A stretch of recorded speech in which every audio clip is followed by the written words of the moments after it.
Kommst mit auf eine kleine Reise, auf einen Besuch ins Schlummerland.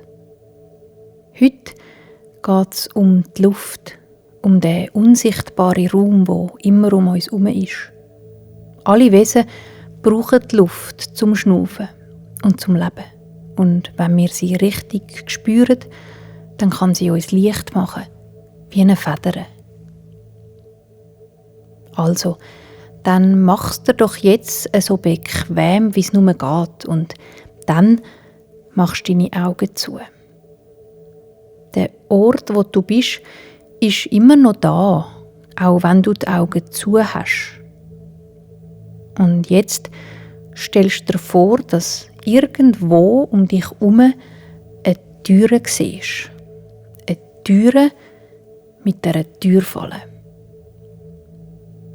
Wenn jetzt die Türfalle runterdrückst und durch die Türe durchgehst, bist du da.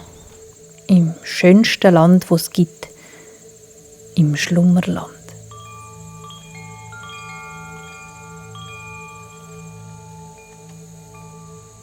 Es bewegt sich ganz fein hin und her, wie ein Wiegeli.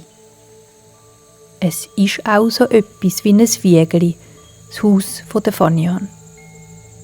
Die Fanian ist ein Muns und Muns sind Wesen mit flauschigen Haaren, die den ganzen Körper bedecken.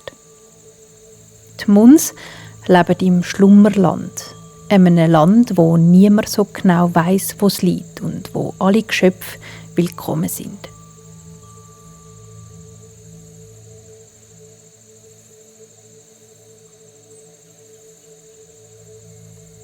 Das Schlummerland ist ganz und gar mit Pflanzen bewachsen, wo ihre Äste und Zweige und Blüten in alle möglichen Richtungen strecken. Jeden Tag kann man irgendwo beobachten, wie aus einem Ast eine grosse, fleischige Knospe wächst, die dann aufgeht und Tausende von kleinen, flauschigen Stäubchen freilässt. Die fliegen dann fort durch die Luft, mitgetragen vom Wind.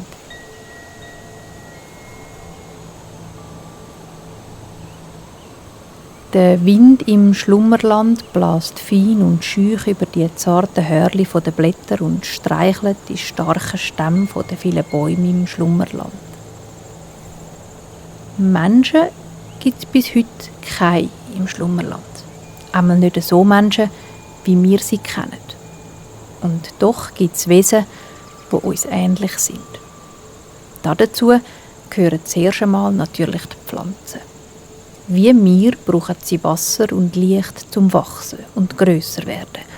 Und wie wir tun sie gern schlafen und ausruhen, sich zusammenfalten und neue Energie tanken. Wie wir haben es die Pflanzen gern, wenn man sie streichelt oder ganz leislich zu ihnen redet, wenn man ihnen gute Sachen wünscht und Liebe schenkt. Die Pflanzen sind uns sehr, sehr ähnlich. Nur sehen sie halt ein bisschen anders aus als du und ich. Die Muns sehen uns da schon ähnlicher. Sie haben auch Hände und Beine und Füße und zudem einen grossen, runden Kopf mit einem fröhlichen Gesicht und leuchtigen Augen. Viele von den Muns laufen gern ohne Kleider herum, aber die Fanian zieht ab und zu auch gerne etwas an. Heute hat sie ein Gewändchen an aus feinem Stoff, das ihr bis an die Füße runtergeht. Das Kleid ist nicht einfarbig, sondern aus ganz vielen verschiedenen farbigen Fäden gemacht. So, dass man bei jedem Anschauen wieder eine neue Farbe entdeckt. Genau das gefällt der Fanian.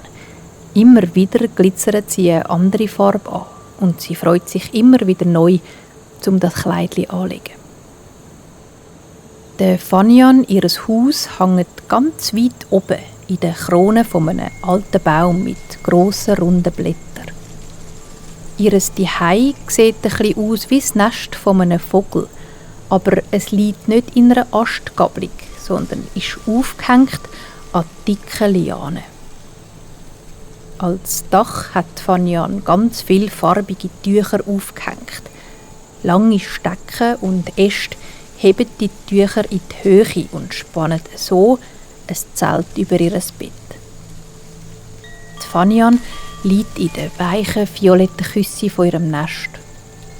Wenn sie sich da so richtig bequem gemacht hat, tut sie sich gern verschiedene Sachen an die Zeltdecke zaubern.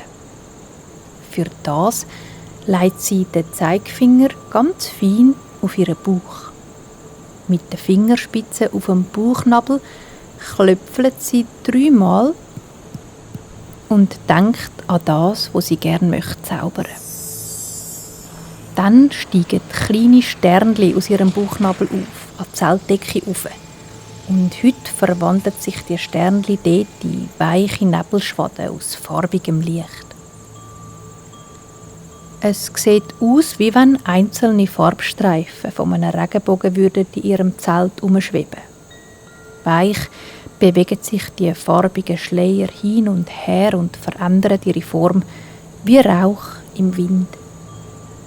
Aber der besondere Zauberrauch löst sich nicht auf, sondern hängt in der Fanian ihrem Zelt aus Tüchern und verströmt einen feinen Geruch nach Mandarinli und frischbachnigen Gutzli.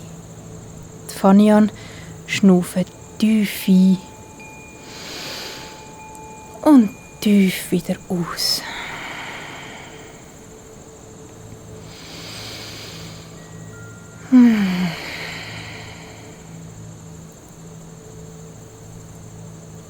Fanian, Fanian, sagt eine bekannte Stimme aussen am Zelt. Es ist der Flick, der Fanian, ihr Mundsfreund. Mit ihm hat sie schon viele Sachen unternommen im Schlummerland. Und so wie es tönt, hat er heute Lust gehabt, um sie in ihrem Baumzelt zu besuchen. Der Flick streckt seinen farbigen Kopf zwischen 2 Tücher durch. «Komm nur rein, Flick», sagt Fanian. Und schon kräsmet der Flick zu ihr rein, auf die weichen Küsse und Decken, die sie da ausbreitet hat. Staunend schaut der Flick an die Decke vom Zelt, wo immer noch die farbigen Rauchschwäden tanzen. Der Flick hat wie meistens nichts an, aber auf seiner Schulter trägt er eine stoffige, weiche Tasche, die er jetzt vor der Fanian ihren Füßen ableitet. Daraus raus zieht er 2 Instrumente. Das eine ist eine kleine Trommel.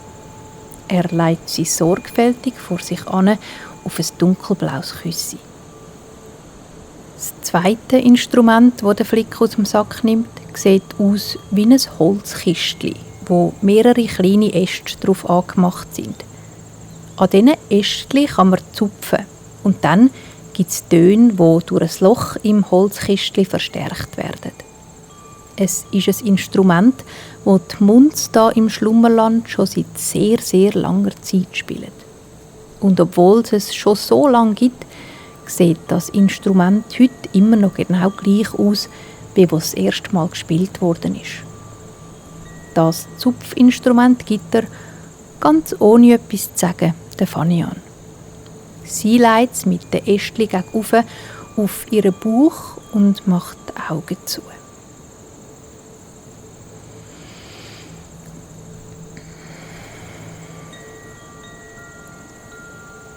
Der Flick und Fanian machen noch öppe zusammen Musik und sie machen das immer, ohne miteinander zu reden. Sie verständigen sich über die Klänge und über die Instrumente in ihren Händen. Der Flick legt sich neben der Fanian in die Küsse. Auf seinen Bauch legt er die Trommel, die aus faserigem Holz ist, wie bei einer Kokosnuss. Die Trommel ist klein und mit einer fast durchsichtigen Haut bespannt. Aussen am Trümmeli sind farbige Zeichen drauf gemalt, die eine Bedeutung haben. Und für jeden Munds bedeutet die Zeichen etwas anderes. Flick schenken die Zeichen in dem Moment Ruhe. Und für die Fanian stehen die Zeichen heute für Freundschaft.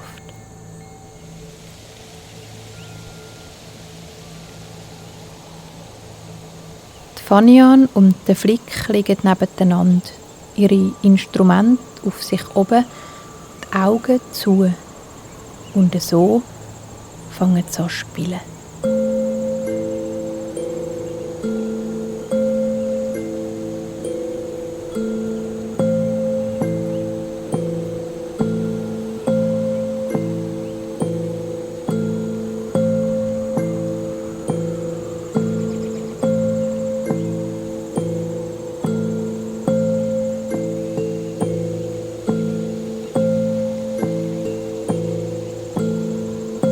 Die Musik, die Fanian und der Flick zusammen machen, erfüllt den Fanian ihres Zuhause unter den Tüchern und wird von dort aus vom Wind weitergetragen.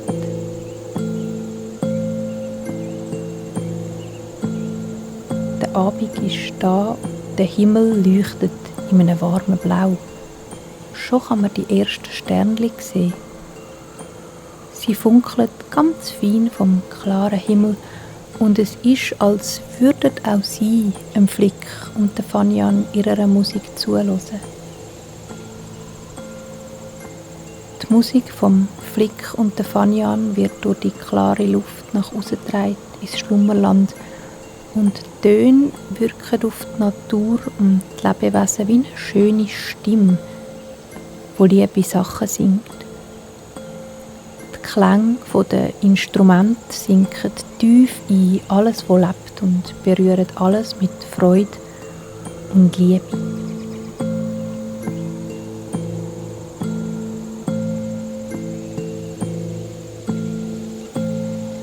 Auch der grosse Baum, wo der Fanian ihres Zuhause trägt, hört die Musik. Sie tut ihm gut und bringt seine Blätter zum Strahlen.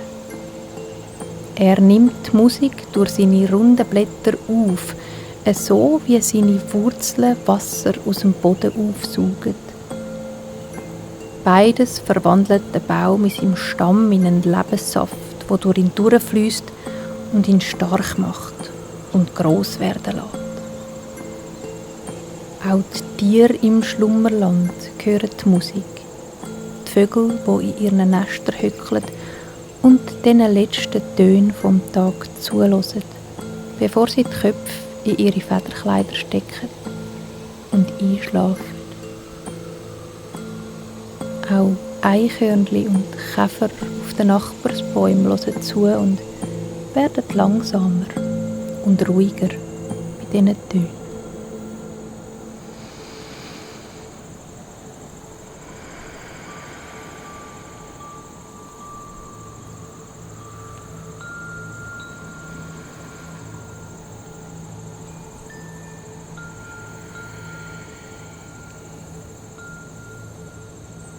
Auch die Fanian und der Flick spüren, wie der Schlaf über sie kommt, wie eine weiche Wolke.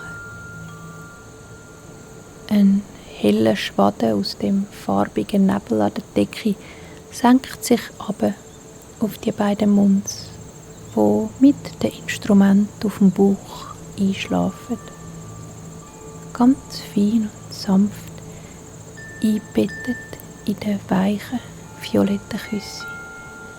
Die Köpfe ganz nah beieinander.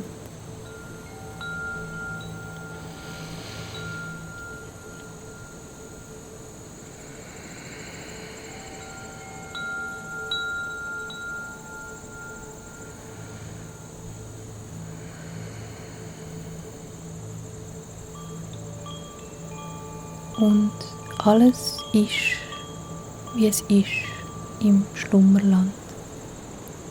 Die Fanian und der Flick schlafen tief und fest.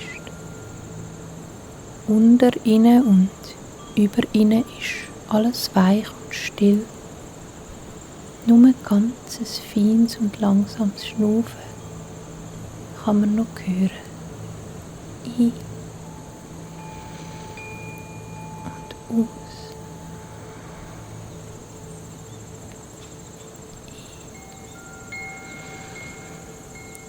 Ein und aus.